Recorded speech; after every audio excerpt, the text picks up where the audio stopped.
इसका जवाब स्पष्ट रूप से देंगे। क्या आपको लगता है कि इस देश के अंदर मुसलमानों को रिझाने की एक पॉलिटिक्स हुई और गेम हुआ? नहीं, देखिए, आज़ादी के बाद से मुसलमानों के साथ ये तो होता आ ही रहा है। आज़ादी के बाद हम 32% थे हर जगह। आज पोजीशन क्या है? 1% भी नहीं है। इसका कारण कौन है आप अच्छी तरह जानते हैं। और मुसलमानों को हमेशा रिझाएगा, जैसे लोग हमारे ऊपर ताना भी मारते हैं कि साहब ये पहली सरकारें तो ये कहती थी कि सबसे ज़्यादा हक मुसलमानों का है, माइनॉरिटीज़ का है, ये कहा जाता है। हालांकि हमें हक नहीं मिला। सच्चर कमेटी की रिपोर्ट आपके सामने है। आज हम दलित से भी बदतर जिंदगी जी रहे हैं। अभी जो आप कह रहे थे कि कर्नाटक में ये हो गया जातवाद का, फलां का, आप देखिए कौन पार्टी ऐसी है जो ईमानदारी से, सुधांशु जी भगवान को हाजिर नाजिर मानकर ये कह दें कि क्या इनमें जातिवाद नहीं है?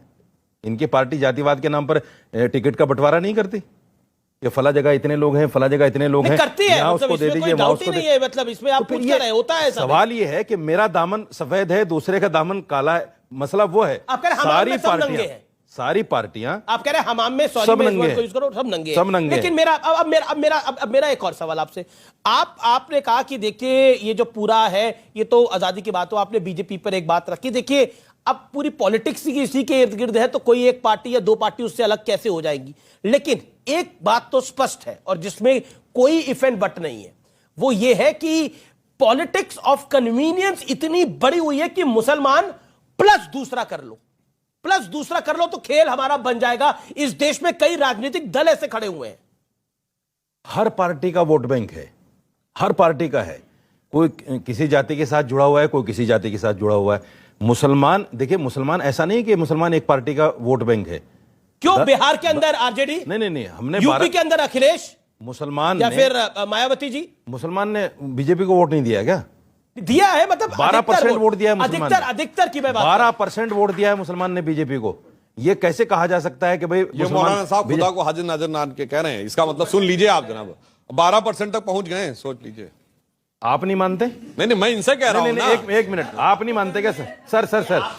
अरे भदौरिया जी, आपसे खसका जा रहा है। अरे भदौरिया जी सुनिए, अरे अभी आपसे निकाय चुनाव में बहुत कुछ खिसक गया। सुनिए भाई साहब, चक्कर में इनका खसका है।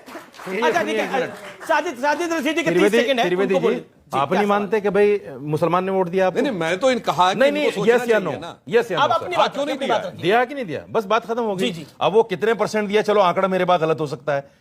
मैं ये कहना चाहता हूं कि हर पार्टी जातिवाद पर आजकल चल रही है और इससे बढ़कर रिलीजियस पर चल रही है। जी, आप कह रहे हैं हर पार्टी जातिवाद पर चल रही है। सुधांशु त्रिवेदी, देखिए रशीदी साहब का अपना आकलन होगा, लेकिन हमने भी थोड़ी रिसर्च करी है और उसमें मुसलमानों का बहुत कम प्रतिशत, सबसे कम प्रतिशत वोट भारतीय जनता पार्टी को मिलता है।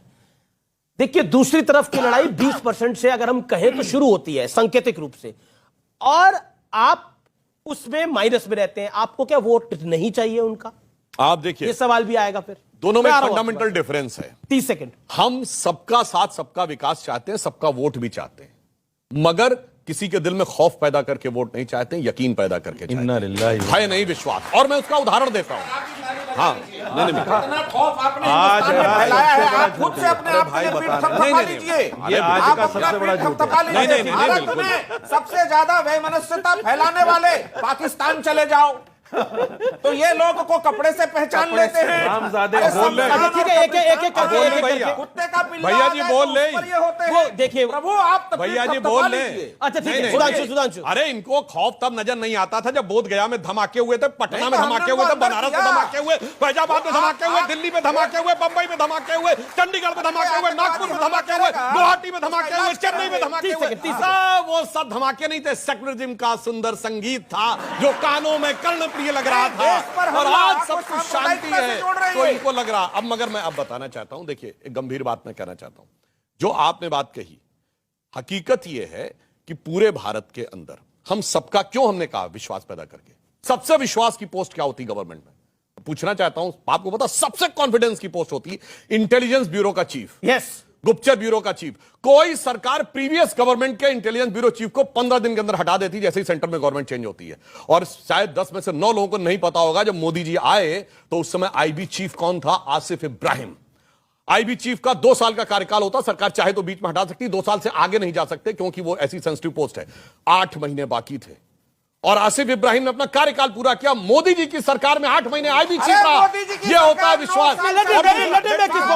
मिनिस्टर हटा दिए गए, एक भी मुसलमान मंत्री नहीं है केंद्र में, सारे हटा दिए गए। अब इसका ये इंपॉर्टेंट पॉइंट है, वो कह रहे हैं कोई मुसलमान मंत्री नहीं है, अल्पसंख्यक मंत्री कोई नहीं है, स्मृति ईरानी, किरण रिजिजू नहीं है, नहीं, हरदीप सिंह पुरी नहीं है। सुनिए, मैं पूछता हूं आपकी सरकार में कोई बौद्ध मंत्री बताइए नाम। बहुत पारसी नंबर बौद्ध मंत्री बताइए केंद्र की सरकार में। नाम बताइए मंत्री का नाम, बहुत सारे नाम बताइए, नाम बोलिए। मानने अरे भाई नाम बताइए, नाम बताइए ना। चलो पारसी बताओ, चलो पारसी बताओ, जो बुद्धिस्ट को अच्छा सरदार बताओ, आप उसका परिचय क्यों जानना चाहते हैं? अच्छा यहूदी बताओ, तो सब वहां मानते हैं। देखिए नहीं बता आपके नहीं, हमारे पास नहीं, आप बना लीजिए ना मुस्लिम एक मंत्री। आपने कहा मंत्री, अरे सुनिए, हमने डॉक्टर एपीजे अब्दुल कलाम को राष्ट्रपति बनाया। अरे वो अटल जी और सुनिए क्या तरीका है भाई बीच में डिस्टर्ब करने का?